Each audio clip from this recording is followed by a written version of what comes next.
I we made it. I finally made it on here, y'all. I was just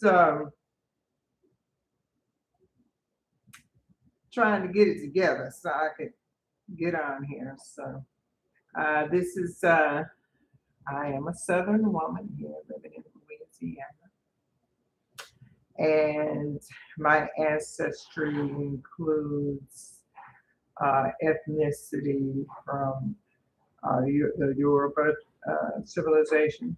That in ethnicity is Yoruba. Yoruba. Sorry about that if I got it wrong, y'all. I'm just learning this, so I'm trying to get used to the lingua. Uh, this this ethnicity is coming both from my maternal and my maternal side of my family. My maternal DNA results have reached back to the region of West Africa, East Africa, and the Central Africa region and the Nigerian region. Okay, so most of my DNA comes from the Nigerian region. I also uploaded my DNA results with an ancient archaeology website that does the DNA comparisons and found that the Yoruba tribe, Yoruba ethnicity goes back very far. I mean, it's the beginning of civilization. So that's how deep my roots are in Africa. I'm very proud to say that. Family. Um, I have an American name. I was born with American name, Hebrew first name, and a Arabic middle name, Michelle. My last name is Vinay. That is a name that my father carries through adoption of his aunt. His mother's sister adopted him. She was childbearing. She was barren and couldn't have children, and my grandmother gave her the gift of a child. So she raised my father, and we later found out um, that my dad's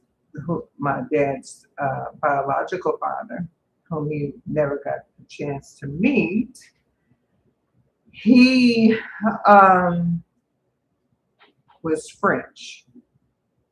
He has Acadian French and French background. So my family on my paternal side, the Yoruba ethnicity mixed in with the French down here in Louisiana. Okay. And we have some Louisiana Creole and some Creole. So you have two types of Creole. You got the French Creole, and then you got the Louisiana Creole that was infused with the Yoruba tribe, or Nigerian region. Okay. We have a long, long, long history that goes back, way back here in Louisiana. We have ancestral land that was passed down to us in Opelousas. I mean, excuse me, not Opelousas, uh, Mount Louisiana. Okay, so on my journey, we'll be taking a trip out there to this ancestral land, so I'll be sharing that with you later on in the future. Um, so there you have it. And on my mother's side, there's Yoruba, and she has Portugal ethnicity in her bloodline through her grandfather. and indigenous peoples of America. It's in there as well. So the bottom line is I'm black. Yeah, I'm black. Black, black, black, black, black, black, black. Um, I'm blackly black, black, black. Okay. So um, those findings just pretty much lead all the way back to Africa. When we look at the ancestors, the ancient ancestral civilization in our bloodline, that bloodline mixed back in with the Yoruba people in America because the indigenous part of my bloodline came through the Bering Strait. So there's some ancient blood that came all across, from the west,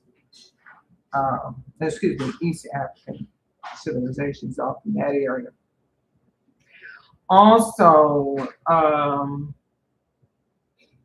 we have some bloodline into Egypt, which is pretty interesting. Ramses the third showed up. Nelson Mandela showed up. I was very shocked to see that. Also,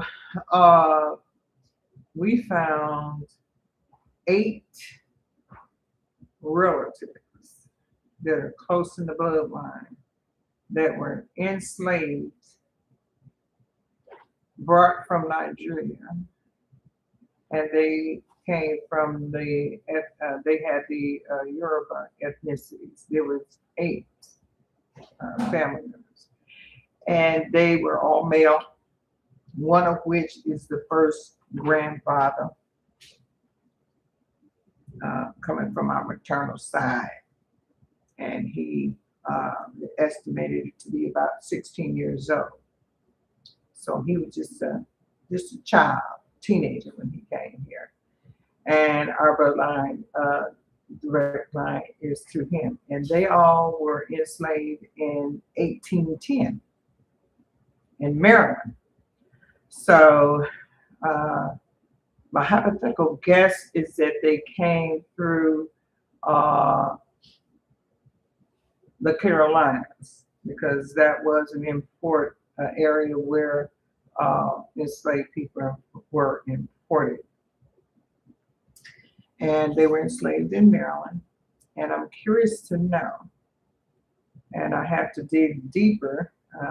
My research has not stopped. It continues on because now there's other information that's available to these 8 enslaved ancestors. And they were iron workers, which is consistent with their ethnicity because ironwork was one of the skills that the Yoruba people had. It was in metalworking. So this was a high society civilization, one of the largest and most civilized civilizations in Africa. And they had iron workers, and my ancestors were part of that. So I'm curious to know how the archaeology, apparently there was an archaeology find where my ancestors' DNA bones, in their bones or whatever, however they figured out, was tested. So I'm curious about that. How that is because maybe because these people that were enslaved from this ethnicity and they came from a high society, which they were defined by their metalwork, their iron being able to, their ironwork, their metalwork. So that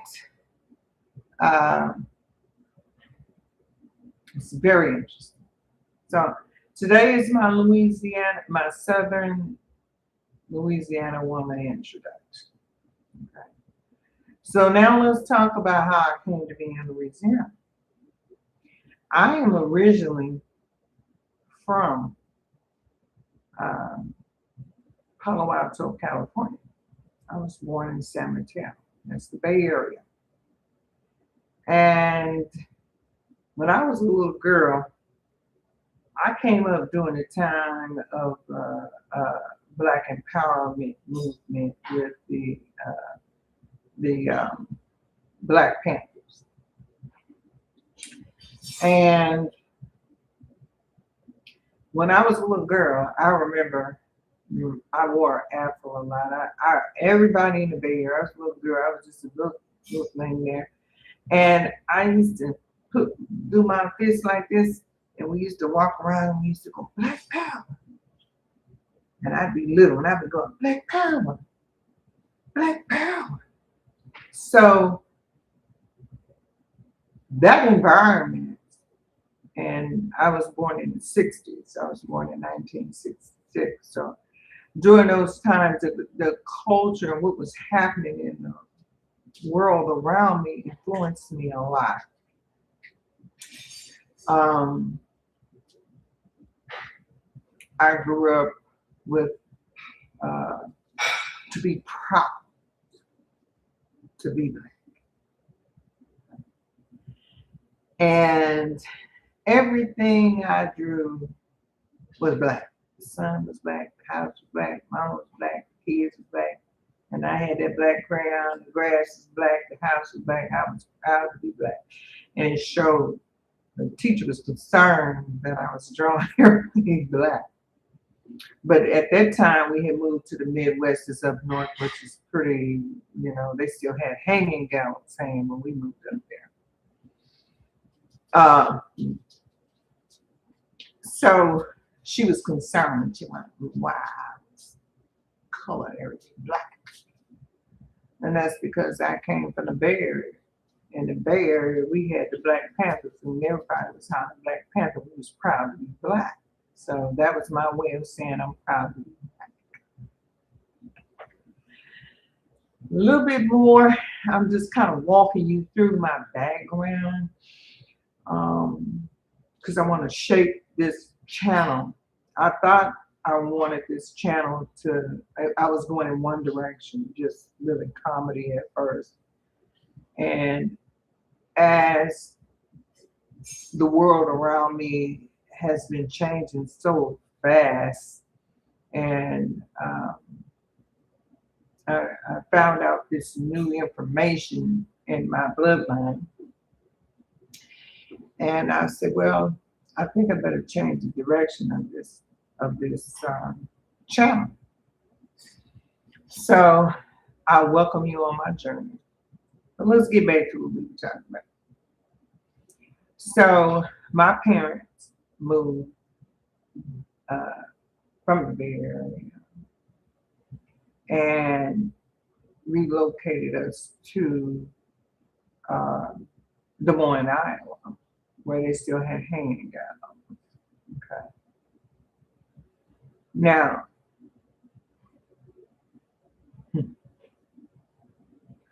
racism and prejudice was strong. Okay.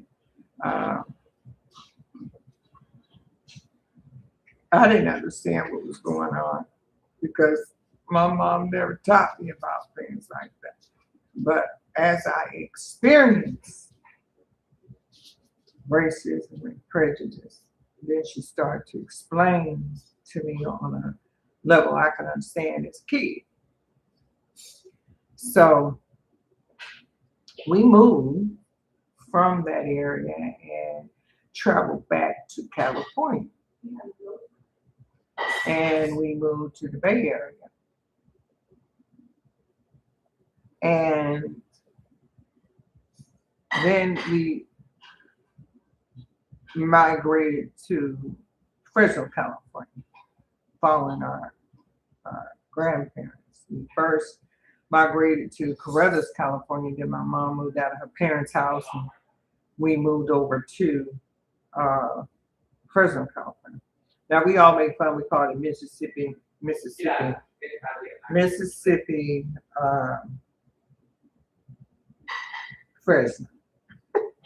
We call it Mississippi Fresno. So as a little girl, I saw my mom discriminated against in public by a white man, but I won't get into details of that. I'm just trying to get you an idea of my background. And later on, I hated that place anyway. I didn't want to be there because it was dusty, it was country. I'm used to being in the Bay Area where there's trees and there's grass and it's cool, it was hot, it was tumbleweed, and, it's country, country, country, country. So we lived, when we first moved to, well, I'll put it like this. My first experience of a person being prejudiced towards me was my best friend. She was a little white girl. Her name was Yo-Yo. That was her nickname. And I played with her every day. And my grandmother used to babysit her and her brother while her mom worked. She was a truck driver. The father had passed away, and he left her a diesel truck. So my grandparents saw after them, So this thing where people say they don't see color, I saw color. I knew the difference between black and white. What I did know the difference between was the Hispanic and the Indian, because to me, I thought they were all Indians. And when we came to Fresno, we saw a lot of people that I would say were indigenous people of this continent. And I said, "Oh, Mom, look at all the Indians," because where we lived, they were Indians, and in Des Moines, Iowa. But when we came here, they didn't call themselves Indians. My mom says, "No, they don't call themselves Indians. They call themselves Mexican." I said, "Oh, okay." So I'm learning. Then the next experience I had was the KKK. Thank you, honey. The KKK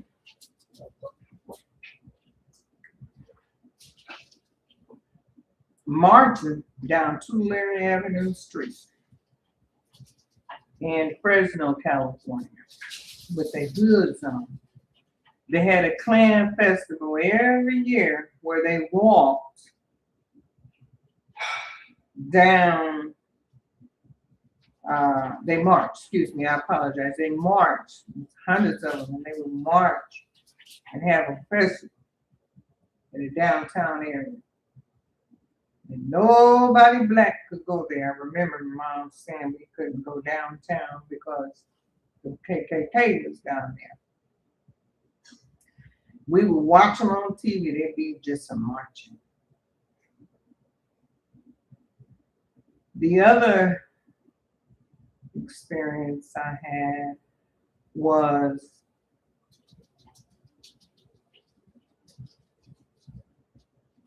I was at Fresno State University in the freedom of speech area, and I was not a student, but I was a part of a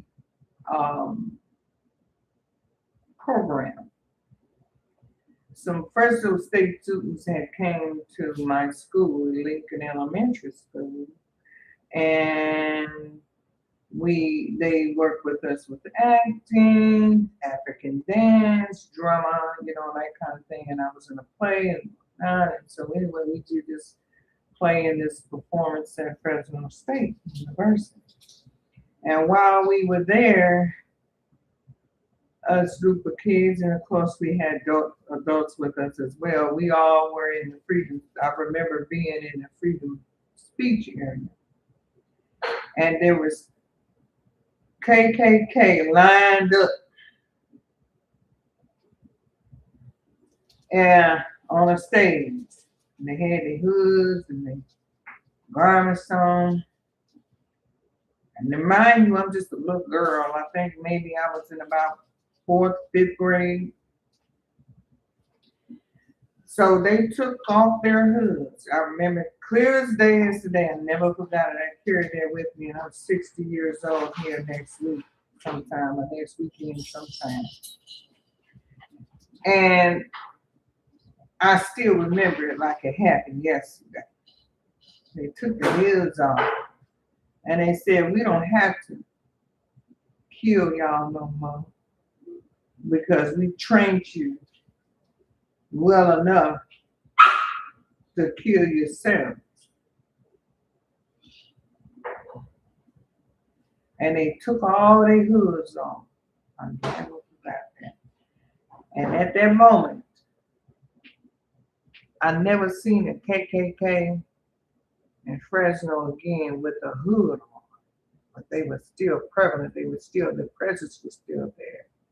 They were your judges, your teachers, your people who did your hiring on your job and so forth. So we're going to get into some real talk on this channel. And I feel a need that I have to set the tone for this channel in this way because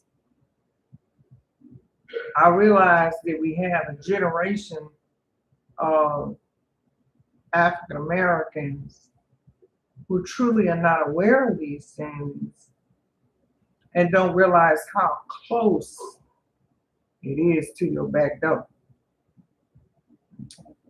And going forward, we need to understand the things of the past and what happened so that history does not repeat itself. We don't forget who we are, the struggles we come through, the achievements that we've made, and the changes and things that still need to happen in the world. We need to understand what's happening. Okay, so I'm here to let you know what's happening. You heard me? I'm here to let you know. Okay. So moving on from that, I got married, had a child who made it to adulthood, and one of my biggest fears is most of his life was that he wasn't going to live long because he was a black man. Okay. So I was very protective, and I was always trying to educate him and trying to tell him things to keep himself safe from police and this. And every day he left the house, I worried. So when I hear people say that in the social media and I hear them express it, that it's really a true thing. It's a true feeling. As a black mother, you worry about your sons especially. And so I lost him. And he was hit by an Arabic man who is not a citizen of this country. He's here on a visa to work. And since he's been here, he's established a residency, a business, and so forth. And he was on drugs. And he hit my son, and because my son was a cyclist and he cycled for exercise and whatnot, and he hit him. And they gave him 2 years probation. That's Mississippi prison. So these mothers out here crying for justice with this recent thing that went on with Roland and the other young man in Houston, Texas, that was fighting for his life to get away. and stabbed somebody to let him go so he could get away. My heart goes out to those families and what they're going through because I understand what it feels like to want justice for your child and they didn't pass, or they're caught up in a situation where they're unjustly imprisoned. I've experienced that. I have a son, a brother who's doing 36 years to life and 35 to life. And he went in when he was 18 years old. He has maintained his innocence ever since, and that has been told. So just to give you a little bit of background there, in spite of all of that, coming up as a child, I overcame. I never let the color of my skin stop me from winning or achieving or having dreams. So I'm the first college graduate in my family from slavery. You heard me? I have a bachelor's degree in business administration. I have a master's degree in business administration, and I have an associate degree in computerized science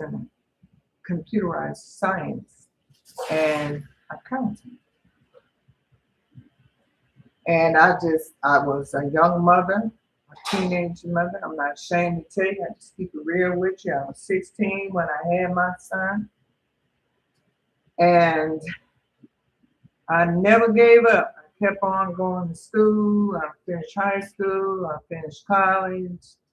And I worked. And I had my trials and tribulations along the way. But I made it through. I survived. But my life has been in survival mode the whole time. And this is the first time with this channel that I feel like I'm not in survival mode. So this is a healing and a therapy for me because I get to be myself and be me and share with you all and have some fun, show you the culture. I hope that this channel reaches even across Africa. I want to show you what the lifestyle of Louisiana is like as a Southern woman. So when I moved here in 2010 for opportunity, because during that time I think Obama was president and we had some, economy crash stuff going on, and I was looking for opportunity. I said, well, let me go ahead and get out of Mississippi, Fresno, and see what I can do. My dad had convinced me to come here. I work for a marketing firm that it was a Fortune 500 marketing firm that outsourced my department. So I took severance pay and I sold everything and I moved out here to Louisiana and start all over again and see what I could do. Okay, with my life. And when I got here, it was a bit of a culture shock. One of which, we have a prison here. And that prison is called Angola Prison. Angola Prison is built on the Angola plantation. And this land was donated to the state of Louisiana. The state of Louisiana built a prison. Okay. So that's culture shock.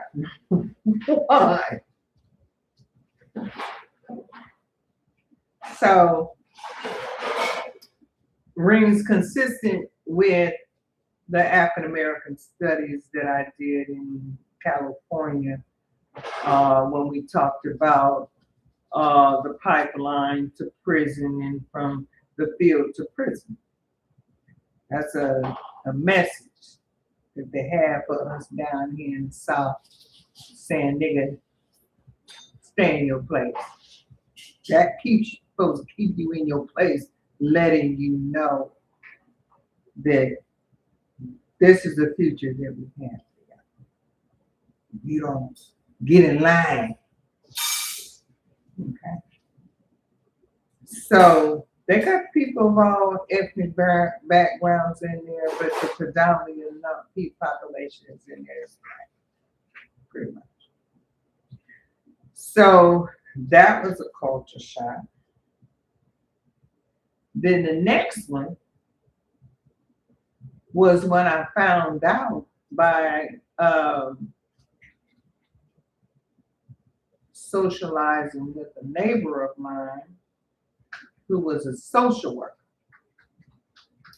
And she asked me where I was from. She said, your accent is different. Or I have a Louisiana accent now.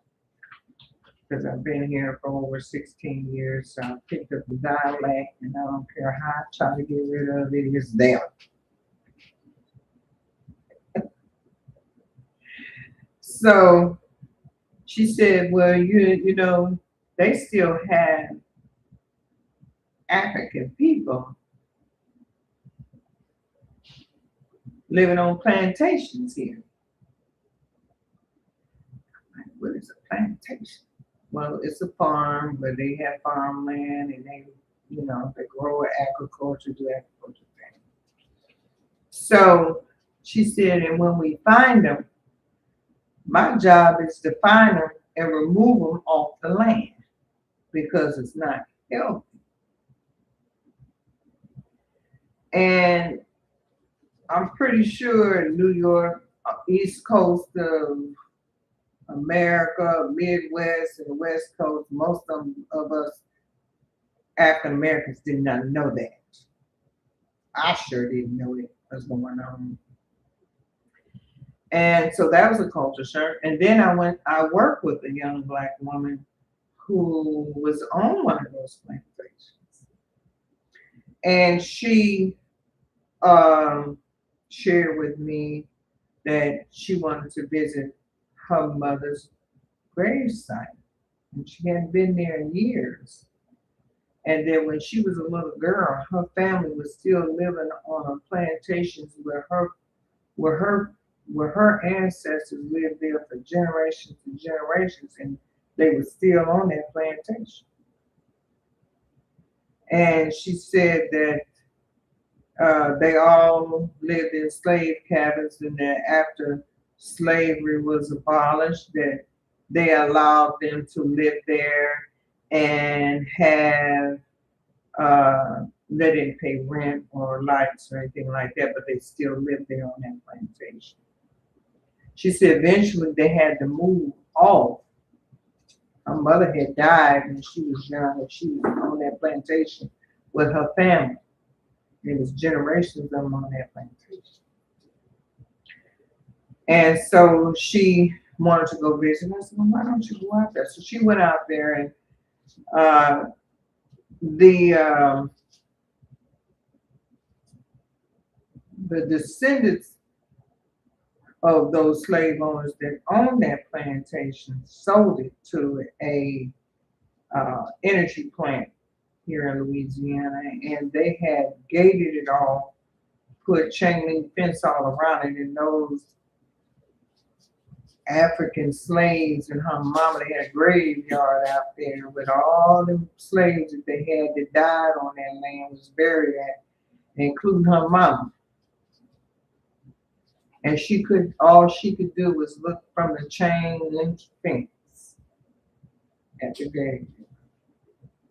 So that kind of gives you that's the Louisiana woman intro about how some of the reality is for some people who live here. Okay. It was very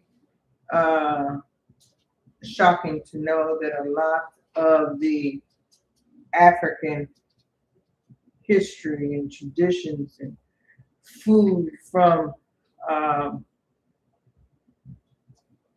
the Yoruba tribe, ethnicity of Nigerians, is very heavy here in the South.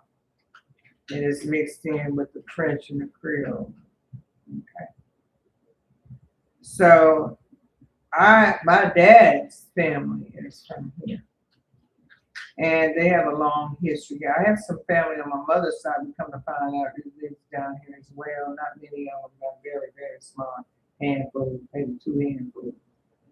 And but when it comes to my dad's people, it's pretty deep. Okay, so that's what I'm doing down here, following my dad. And the the history is rich. I mean, you still have African words that are being used here. There's an old Creole language here that has African language infused with French language and Indian language. It's called Creole language. It's being not many people are using it anymore, so they do have trainings and classes to teach you the language, and we're trying to maintain that culture language. Okay, so before the Europeans came here and started colonizing people, they colonized the French and they colonized the Africans and the Indians. They didn't allow Black people or French people to speak English.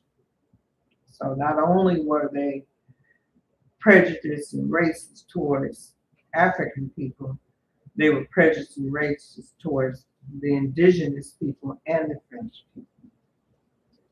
The French allowed for the Blacks to speak their language, practice their religions and culture. A lot of people think that people of African descent only had one religion, and that was their tribal religion, which they had that, and they also practiced Islam and Christianity before they got here.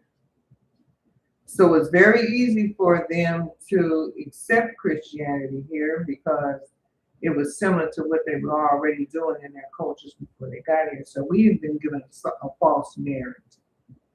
So I hope this channel and my journey on this channel that you experience with me, that it educates you and you learn a little bit more about yourself or get more curious about yourself. So to give you a little background on that, right there about the French, and we have a plantation here called a Laurel Plantation, which was a Creole woman who freed slaves by having slaves. Okay, and they were able to build their African huts. So, this is gonna be good. Okay. We about to go. Woo! I'm telling you, I can't. I'm so excited. I just can't give it all to you. I gotta break it up to you. I want to give it all to you one time, but I can't. I gotta hold something back. But so that's where we are on that.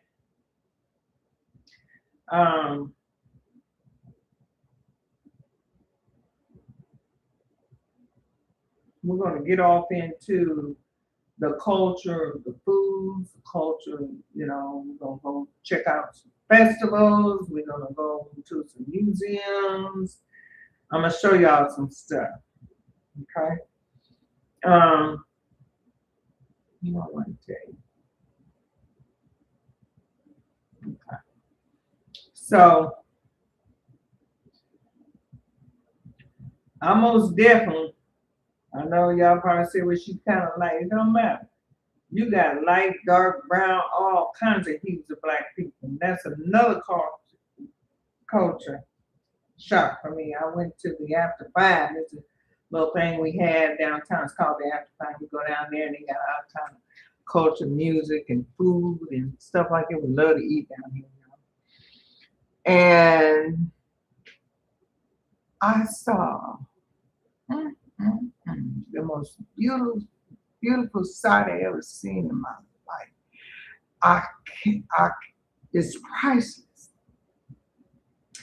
I saw all black people in one area celebrating,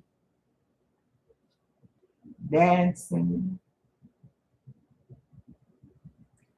celebrating culture, the food, the dance, and everything. And they were all there in one place. And every hue of black you ever could imagine was there.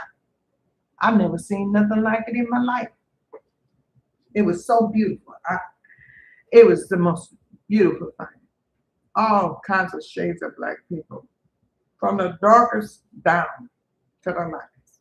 And they was all together in one area. And they were dancing. They were doing a little cultural Louisiana two-step dance. Okay. And our white sisters and brothers standing around was looking in shock and awe.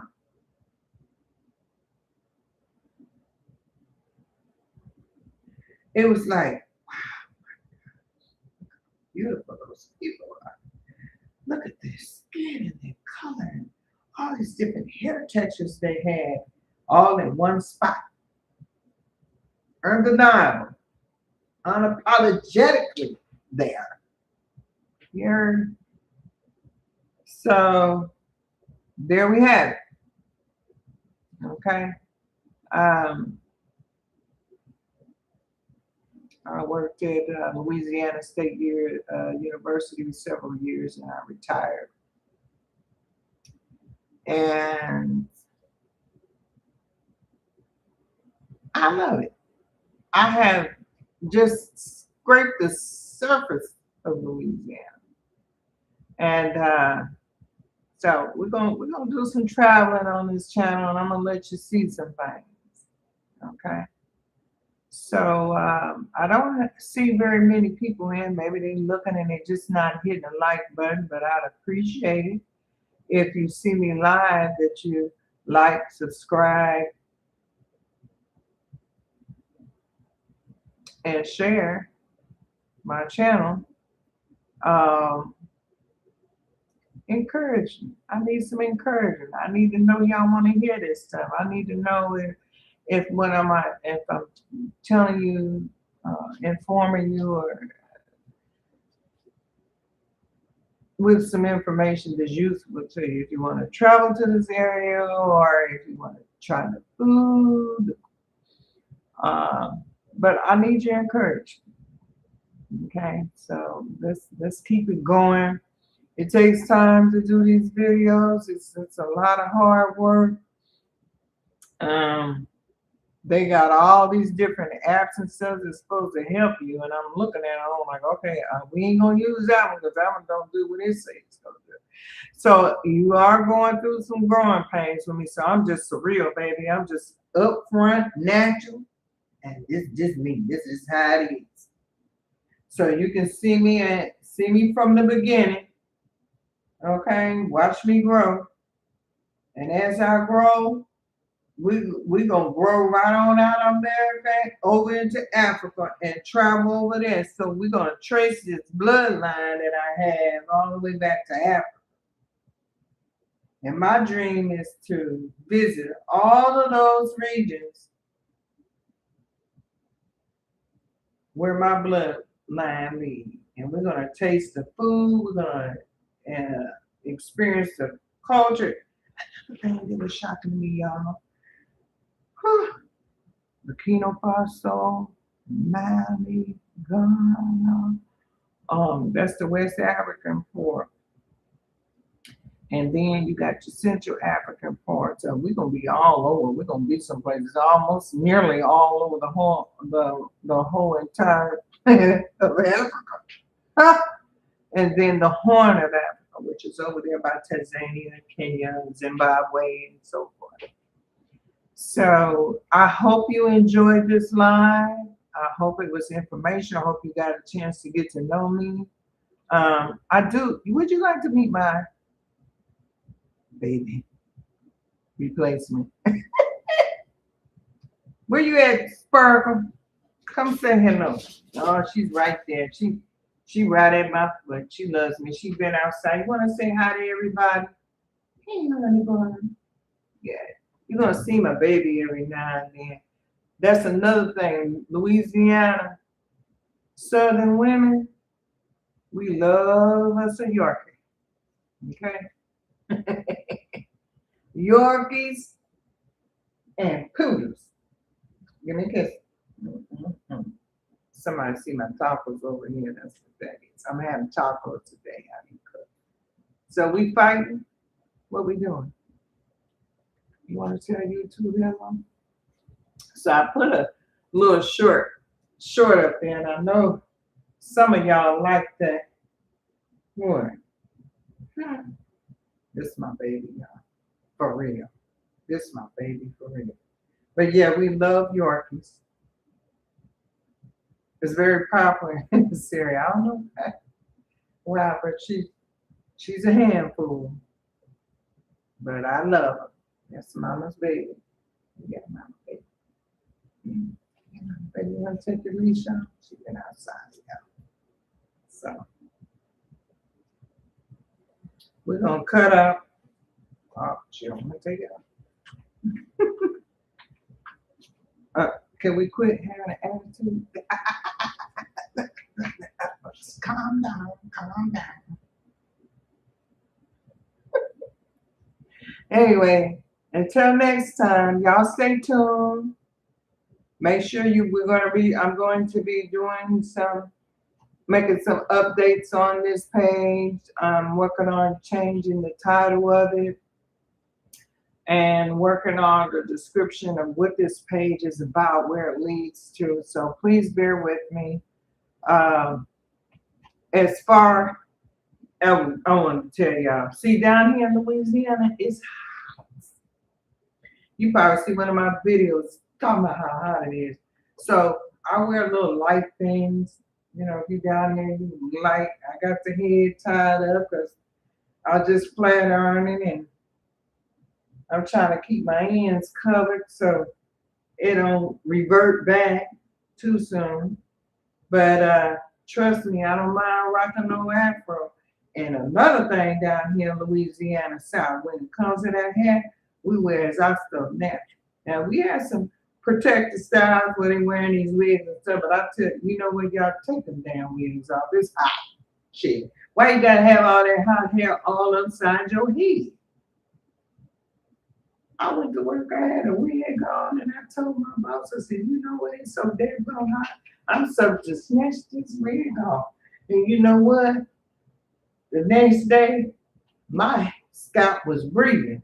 I rock my afro down here and don't look.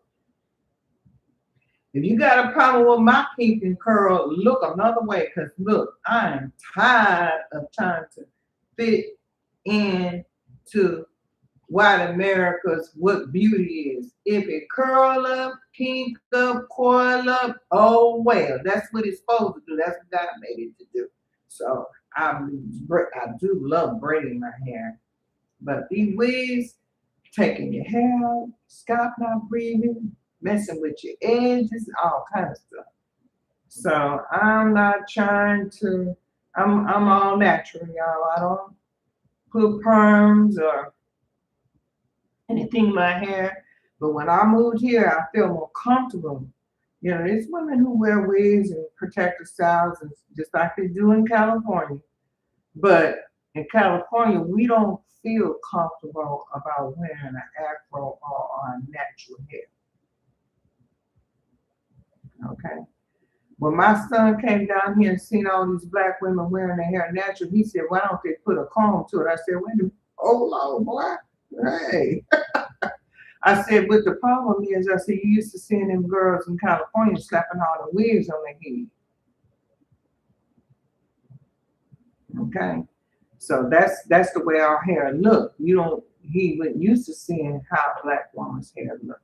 So I just want y'all to, I'm being very transparent with you, and I'm sharing some things with you culturally, not just food and travel, but just some cultural things that you're probably not aware of and go on because there's so much happening in the world. I think we need to be more transparent and let the younger generation um, know what's going on. Quit being so quiet. I know they don't have their listening ears on sometimes, but don't stop talking. Keep on talking. Keep on talking. Just like you keep on talking about what they're doing in the media. It's another thing. Down here in the South, we have a lot of politicians, a lot of lawyers, a lot of people involved with things, but I don't really see any movements towards, far as we got political racism down here. Okay. So, and there's plenty of opportunity for Black entrepreneurship because there's so many Black people down here. We need products, we need business, Black people having businesses that we can buy from. So, it's like another little Black Mecca down here when it comes to the dollar. Okay. So, but yeah, these are some things, that's shocking to me because I couldn't believe that so many people of African descent is not teaching their kids about the culture or not even interested in trying to find out. So let me say this, and then I'm gonna go. I'm supposed to be gone, but I'm gonna go and tell y'all this here. I call myself African American because I see it's a controversial statement. I'm gonna tell you why I accept being an African American. Well, we ain't from Africa. Come on now, that just shows me how ignorant you are and that you don't know really what's happening. So what's happening is when our ancestors was taken from Africa, they left behind civilization. They left behind land and ancestral land. They had homes, they had families, they had jobs, they had a way of life. And they left that behind. And some of you African Americans, y'all probably think, well, I'd rather be over here in America than over there in a hut in some dirt. I say to them, that may be so. But do you think all that whooping and beating and killing that our ancestors endured, that they wanted to endure that for you so that you could be over here and have the rights that you have? Trust me, they ain't want that. They want to go back home. And when my ancestors was captured and enslaved, whether it was a white man or a black, or use another Africa, my understanding, the Igbo people from Cameroon came into Nigeria and capturing the Yoruba people and enslaving them, bringing them to the white man to enslave. So I understand that and I know that. And that's another story we got to get to. But we selling each other out right here. What makes you think you any better than that? And vice versa. My African family in Africa, my African family in the Caribbean, my African family in the UK, my African family in Ukraine, my African family in China, Japan, everywhere. We all over the world. So my thing is this. They didn't give up their citizenship to their homeland, to their motherland. They're still citizens of that country.